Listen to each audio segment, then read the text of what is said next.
This is CBC Vancouver News.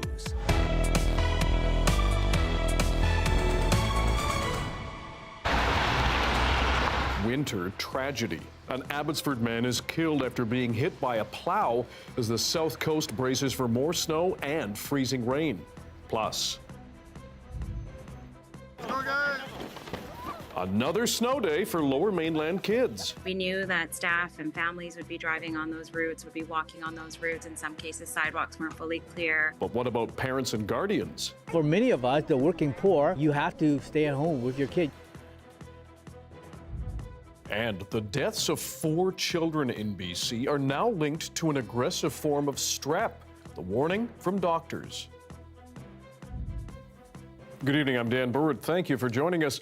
Well, we're still bracing for freezing rain across the south coast. At last check, about 4,000 BC Hydro customers on Vancouver Island are without power. Janella Hamilton has more on what you can expect in the morning commute.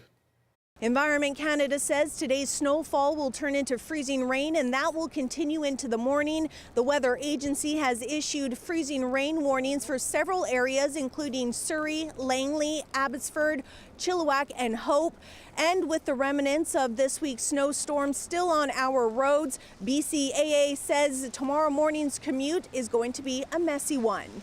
This freezing rain is going to create some black ice that we're not going to be able to see because it's going to be underneath the surface of the remaining snow, and it's going to eliminate a lot of traction. So if you do need to travel, make sure you're traveling in a vehicle that has the proper tires. There's no question about it that the traction of the tires is what will keep you to the road. And in these conditions, what little bit of traction and what better traction you get with the proper tires is what's going to keep you on the road. Environment Canada says the freezing rain is expected to last longer in the eastern areas of the Fraser Valley until at least Friday night. The city of Chilliwack says crews will continue to salt and de-ice throughout the night and will begin removing snowbanks around the hospital and priority routes. Abbotsford police say they have already dealt with a lot of incidents involving black ice on side roads and on the highway, which has caused vehicles to slide into the ditches. And here in Vancouver, the city says crews will continue to be out in full force treating snow and ice. It says the rain tonight will be its biggest challenge as it is washing away road de-icing treatments. The city is also reminding residents to make sure catch basins in your neighborhood are clear of snow and ice to prevent flooding. TransLink says it is preparing for the change in weather, and its Handy Dart services will be prioritizing customers with medical, work, or school appointments. As for BC Ferries, so far today it's been smooth sailing, and the freezing rain is not expected to impact sailings tomorrow. However, they are encouraging travelers to check their website before heading to the terminal. The province is recommending Lower Mainland drivers to stay off the roads unless it is for essential travel. And if you do have to drive, depart early, drive slow, and leave plenty of space between vehicles. As well, municipalities across the board are reminding residents to not park on the side of the street if possible, to leave room for snow plows and sanders. Janella Hamilton reporting. This winter storm has turned tragic. An Abbotsford man was killed after being hit by a snowplow this morning. Police say they believe the weather was a factor in his death. Lindsay Duncombe has more. The warning signs couldn't keep these teenagers away from the ice in Stanley Park. In case they need to be rescued, their mum packed a rope. What made you decide to say, okay, you know what, boys, go out there, be careful, play hockey? Because they're annoying. No, they were very persistent. So, yeah, and look at them. They're having a great time. There's a young kid going out there. Also watching with concern, the 2 men seeking shelter in this tent. Safer, they say, than the emergency warming centers. Just for, 5 or 6 hours of sleep? In with a bunch of idiots. If you're lucky, you get 2 hours at a time. They're stealing stuff, somebody's talking screaming to themselves. And, oh, jeez. I'd rather sleep in the snow. The last time Vancouver got this much snow was 1996. Victoria is blanketed too. With the joy comes frustration. This man's seaplane to the island, cancelled. It's beautiful, but traveling's complicated. I must have waited a good 25 minutes for the bus, which is unheard of. But there was also tragedy. In Abbotsford, a pedestrian was killed by a privately operated pickup truck plowing snow. And with freezing rain in the forecast, the danger on the roads is far from over. It causes extremely slippery surfaces and can be really dangerous for travel. Still, some Vancouver parents wonder if this second snow day was really necessary. Taking reference from other cities across Canada, like the city could have done a lot more in terms of plowing. If other Canadians want to mock how a big dump of snow can shut down the city, this hockey mom says, let them. Well, what they should know is that there will be no trace of any of this by Sunday. Ha ha. And the crocuses will be coming in about, 4 weeks. Beauty of a different kind once all this melts away. Lindsay Duncombe, CBC News, Vancouver. Snowy, icy sidewalks are causing trouble for pedestrians all over BC, especially people with mobility challenges like wheelchair users or parents pushing strollers. The onus for clearing sidewalks is on property owners and occupants. In Vancouver, fines for failing to do so run from $250 up to $750. But one wheelchair user says sometimes the way streets are cleared causes more problems. I was forced to push myself through snow and slush, and usually the biggest barrier is where the snow plows on the street push the big mound of snow into the curb cut and leave it there for somebody else to contend with. Bolt says the day after roads and sidewalks are cleared can be even more challenging as salt melts the snow and turns it into ice, making getting around rather dangerous. Well, it was Snow Day 2.0 for students across Metro Vancouver as most schools remained closed for a second straight day. Saurabh Sandhu spoke with parents and guardians having to balance work and unexpected childcare. Kensington Park in Vancouver is a winter wonderland for children. Cheerful faces sliding down the steep hill, making most of the snow on the ground as their parents watch them from a distance. Kind of glad that we had a school closure today. I'm not having too much of a hard time. I mean, it's a bit of inconvenience. But then there is a surprising exception. I didn't really expect to have a snow day today because the roads are pretty clear, I guess. So I feel like school should have been open today. Say 1, 2, 3. 1, 2, 3. Chris Noon and his wife work full-time from home, affording them the luxury of spending time with their children. I grew up in northern BC and my wife's from Ontario, so we grew up having snow days and loving them. So to have these guys get a few of them is, however you get them, it's pretty special. But even those present at the park today recognize the challenge for the parents, with little flexibility in their work schedules. For many of us, the working poor, I don't think that's an option. It's just like you have to stay at home with your kid. You can't bring your kid to a factory. I can't bring him to a construction site. For a second day in a row, schools remain closed in much of Metro Vancouver, forcing many families to make last-minute childcare arrangements. Vancouver School Board said in a statement, the decision to close schools was made in consideration of safety, equity, and well-being, and that factors like impact of weather on bus service were also considered. So we knew that staff and families would be driving on those routes, would be walking on those routes. In some cases, sidewalks weren't fully clear. So there's a number of factors that are considered, as well as the weather that we're expecting throughout the course of the day as well.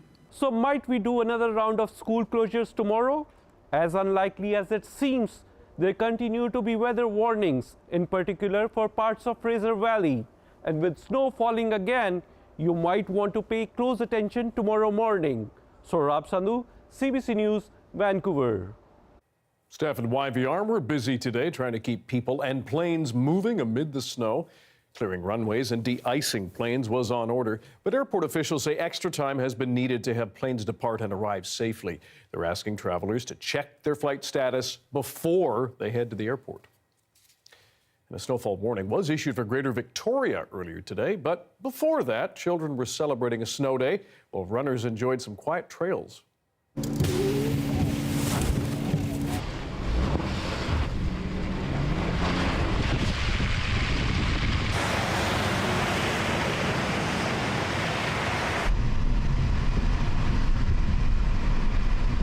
What are the driving conditions like today? The snow is amazing. I'm a teacher, seeing them on the fields, making their snowmen yesterday was great, but getting in the car was pretty tricky. Yeah, a lot of slippery spots for sure. Yeah, with a little more salt and sand might be nice. What brought you out here today? Oh, we don't get weather like this, so this is incredible. And these guys live for the snow, so it's been amazing. It's a winter wonderland here. How's the snow today? Good. What have you been doing? Sledding in, made a snowman.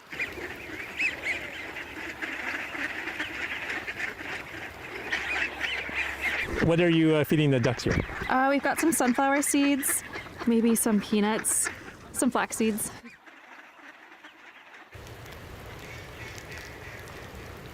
I love the fresh snow and the fresh fallen snow because you're making tracks. I like that, and then you see the odd person. Oh, hi.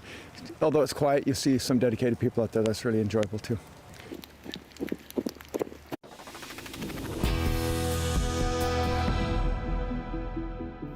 Doctors in BC are warning of a concerning rise in Strep A infections among children in this province, and it's turned deadly. The BC Centre for Disease Control says since mid-December, it's received reports of 4 deaths in children under 10 where Strep A was identified, along with other illnesses. It says 2 of the children had Strep A and the flu when they died. The other 2 reportedly had human metapneumovirus. Strep A typically causes mild illnesses, but infections can turn deadly when bacteria gets into the lungs or the blood, and there's no vaccine. Parents and guardians are advised to take their kids to an ER if they experience symptoms like trouble breathing or a fever that lasts longer than 5 days. Last month, we told you about the tiny homes being built by a group of volunteers in Prince George. Today, members of the organization End Homelessness Canada hope to put their first tiny home in Vancouver's Crab Park, but rangers and police were in the way. They issued us stop work orders and do not occupy orders, but they stated right on there, said we are not going to enforce these at this time. And we were assured afterwards it's just to cover their legal liability. And so we're hoping to do the same thing here. That's exactly why we're here. The Park Board is against the construction. It had tried to have the tents in Crab Park removed, but that was denied by the BC Supreme Court. That court decision protects the existence of, quote, temporary structures in the park. The volunteers say tiny homes also constitute temporary structures, but with the added benefit of protecting people from the elements better than tents and securing their belongings. In a statement, the Park Board tells CBC News, as is well understood by these protesters, construction of a tiny home or any structure in a park would be a violation of the park control bylaws, arguing it will pose safety hazards, contribute to the degradation of the parklands, and disrupt use of the park for the entire community. We have a sad update on that parking garage crash near UBC yesterday. Officials say the man trapped in the vehicle died at the scene. First responders spent hours trying to rescue him inside that pinned car. Vancouver fire crews say the vehicle fell nose first onto the ground after crashing through a concrete wall on the second story of the Parkade. Investigators are still trying to find out what led to that. The union representing 180 transit supervisors on the Lower Mainland is threatening to stop bus service for 48 hours on Monday if a new collective deal is not reached. What this means is that passengers in the Lower Mainland can expect the suspension of all buses and the C-bus for the 2-day withdrawal. QP 4500, which represents supervisors, engineers, maintenance, and communications workers, says it's been requesting cooperation from Coast Mountain Bus Company to update wages and workloads. The company has said the union's demand for wage hikes of 25% over 3 years for certain transit workers is unreasonable. The union counters that it's never proposed a 25% across-the-board wage hike. Earlier this month, it did impose a ban on overtime as a first level of job action. A Haida Gwaii village is warning it may have to shut off its water supply because of dwindling reserves.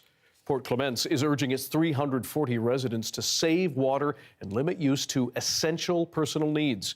Officials say water levels have been drained because people kept taps trickling to prevent their pipes from freezing. Much of BC has faced record dry weather and low snowpack levels, though Haida Gwaii was not among the regions facing the most severe drought levels. It's our belief that these crimes are being orchestrated from India. Police and politicians across Canada are worried about a string of extortion schemes targeting South Asians. We'll explain the BC connection after this.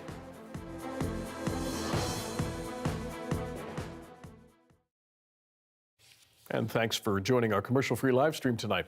With all school districts cancelling classes across the Lower Mainland for a second day today, many Metro Vancouverites made the most of the snow. Gurpreet Campbell went outside to find out how people were enjoying the winter wonderland. I love driving the football. Yeah, me too. In the snow. Yeah. I like sledding down the hills. Like throwing snowballs at my dad. At your dad. How do you feel about that? Oh, yeah, I feel pretty good about it as long as he hits me with his aim. But I get him back. Yep. Can you beat your dad in a snowball fight? No.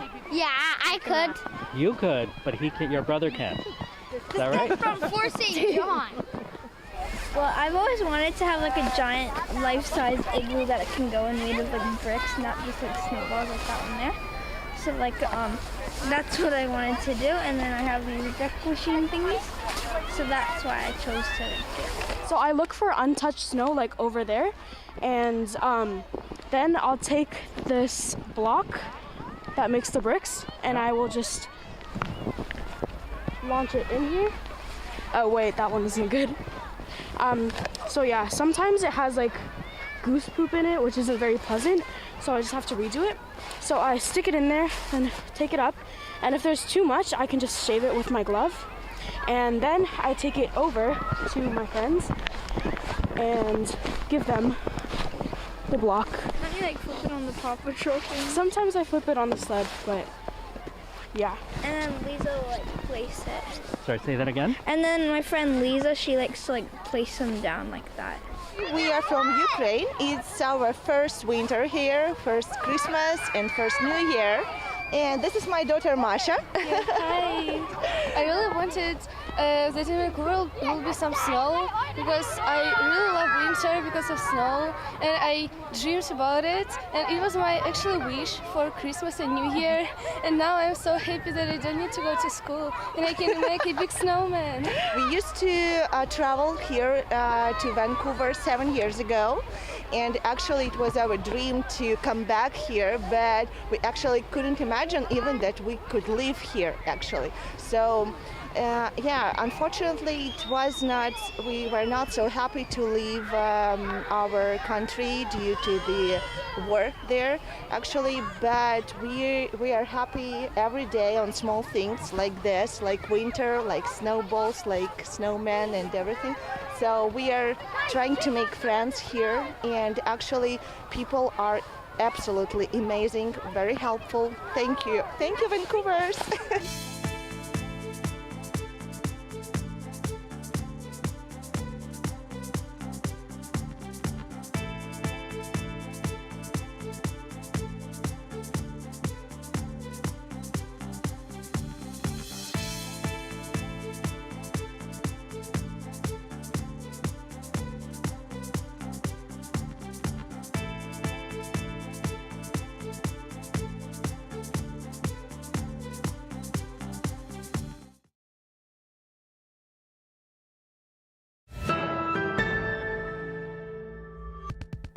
A disturbing new trend of violence and allegations of extortion have cropped up in cities across Canada. Police and political officials here in BC, Ontario, and Alberta say they're investigating similar crimes against members of the South Asian business community. As Philip Lee Shannock explains, it includes drive-by shootings and fires. Edmonton police suspect this fire 10 days ago was one of more than a dozen recent arsons set with a purpose: extortion. Those targeted members of the city's South Asian business community. Typically, our victims receive a WhatsApp communication, and then from there, there's a request that comes along with that for some compensation. So far, investigators say they've connected 27 crimes, including this drive-by shooting, to an extortion ring operating in Edmonton but controlled overseas.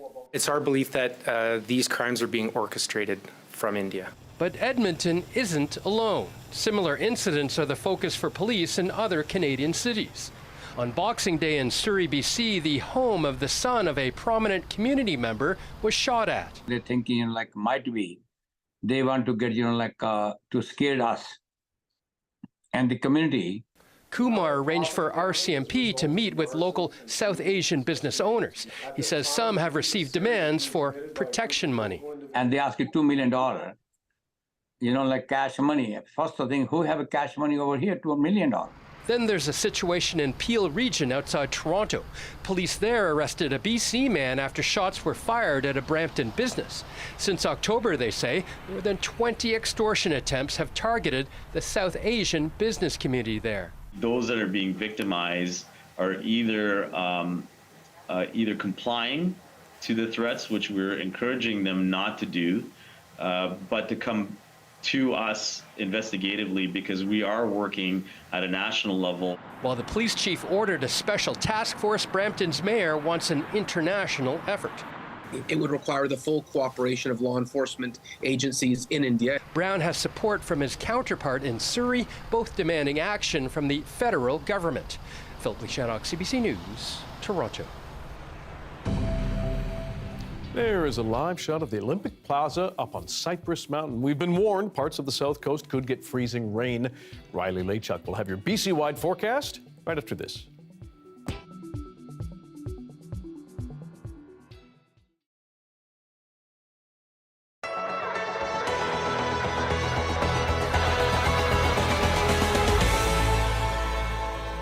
We're here today in Windsor to do audition for the professional training program at the Royal Winnipeg Ballet. Since we are a school that train dancers and our focus is also in ballet, we will start today with just a simple ballet class, and we will look through their physicality and how they move and how they move with the music and how expressive they are. So there's many different elements that we may be looking for. And how did it go today? What did you guys have prepared? What did you have to do? So we effectively at home just made sure that they did all their stretches. I trust that Liam and Chase, they both love dance so much that I trust they know better than I do what to do, so I let them do that. I'm auditioning for the Royal Winnipeg Ballet School. I really want to join and I really want to do the annual program. It wasn't really nerve-wracking, but of course you always have that feeling like you want to get in, so you try your hardest. I feel like she was trying to be positive with everybody, which is nice. You need the positive reinforcement a lot of the time. I love the technique aspect of it all. I'm like lyrical is my favorite style, and ballet goes right along with that. I love the technique and the feeling in ballet. What would it mean to you if you were to be accepted into this program? It'd mean a lot for me because I know how world-renowned this place is, and it also helps me cope that I actually am a good dancer. Dance is amazing. It helps you cope with hard times, or it just helps you express your feelings. Dance is a story, it's an art. To everybody who doesn't think it's a sport, yes it is. I think it would be a wonderful experience. Sure, I'd miss home, I'd miss my family, but would be able to have more opportunities. I would be able to make new friends across the globe. I think it would just be an amazing experience. What is it about dance that you love? I like expressing my feelings. It's an easy way. Instead of getting mad, you can dance through it and show your emotions through your dance. And what is the most difficult part about being a dancer? Ooh, for me, it's the flexibility. My back's flexible, but for splits and stuff, I'm not the most flexible in the room. I need to work on my splits, let's just say that.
Hey, I'm Rohith Joseph. Vibin' is the new show all about discovering great new songs and fresh artists from across BC and beyond.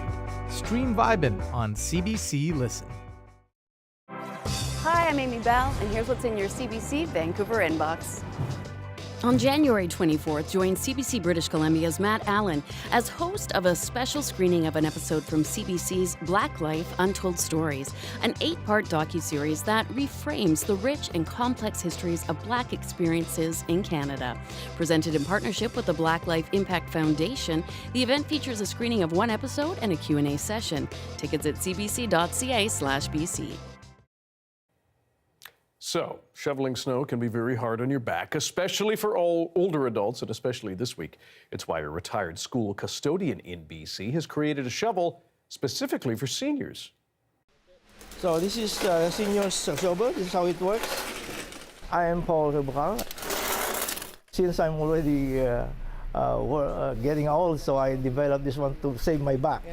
So you just put it aside, then back in the Philippines, when I was a kid, I don't have the luxury of buying kids. So I'd make my own toys. Instead of lifting the shovel, you have to just like down like that. Then you shovel like that, down. So, and you turn it in the side, then you can dump the snow there. Oh, the parts are junk actually from the school. This one they use for the electrician, the tube, for molding the electrical or something like that. And this one this is the hand truck. This is a garbage can that I shape it. So I just buy the cable. Necessity is the mother of invention. You can dump it there. Has creativity always been really important to you? Oh yeah, because it motivates me to go to work every day. The weather update is brought to you by Direct Buy Furnace. To cool and clean the air in your home, call Direct Buy Furnace. Installing Trane, the most reliable heating and cooling brand.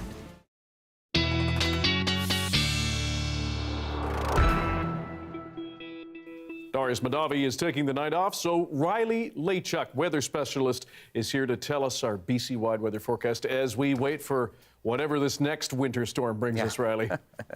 Thanks, Dan. Well, we still have quite a few watches and warnings remaining in place as we get into the night tonight. So wind warning in place in this area in orange. The Central Coast, North Island could see winds up to 110 kilometers an hour. This area in white, the Greater Victoria area under a snowfall warning, winter storm warnings, and closer to Metro Vancouver, we do have for the Fraser Valley a freezing rain warning and a wind warning for Howe Sound. So lots to talk about. Let's time this out as we get into the night tonight. So as we start the day tomorrow morning, most of this already switching over to rain for Metro Vancouver after a bit of freezing rain through the overnight period tonight. Higher elevations seeing this as snow, but as we get into the later part of the morning on Friday, we start to see some of this heavier pockets of rain begin to move into Vancouver Island and onto the South Shore. But by the time we get to Saturday, we are back to a mainly cloudy sky. A chance we could see some showers, though, as we get through the day on Saturday. So in terms of rain to come, 15 millimeters or so, generally according to the forecast models for the South Shore. Looking at tonight's forecast, we're looking like we're going to stay right around the freezing mark, generally for the south coast of British Columbia, -6 in Osoyoos, -9 with some flurries in Kelowna, and colder temperatures through northern BC. We do have some extreme cold warnings in place for extreme northern BC tonight, -30 in Fort Nelson, -28 in Dease Lake. For tomorrow, we're looking at temperatures that are not really moderating a bit in the north, but for southern parts of British Columbia, +4 for Vancouver and Victoria under those showers. Looking at your 7-day forecast now, what you see is kind of what you get, a chance of showers as we get through Saturday and Sunday. Monday, Tuesday, good chance of showers as well. And Dan, temperatures staying right around 7 or 8 degrees as we get into the later part of next week. Spectacularly consistent. Riley, thanks very much. No problem. That is your late news for Thursday. Thanks for joining us tonight. For news at any hour, check our website, cbc.ca/BC. Your next local news is on the early edition on CBC Radio 1. That starts tomorrow morning at 5:30 with all the latest on the weather. Good night. Stay safe.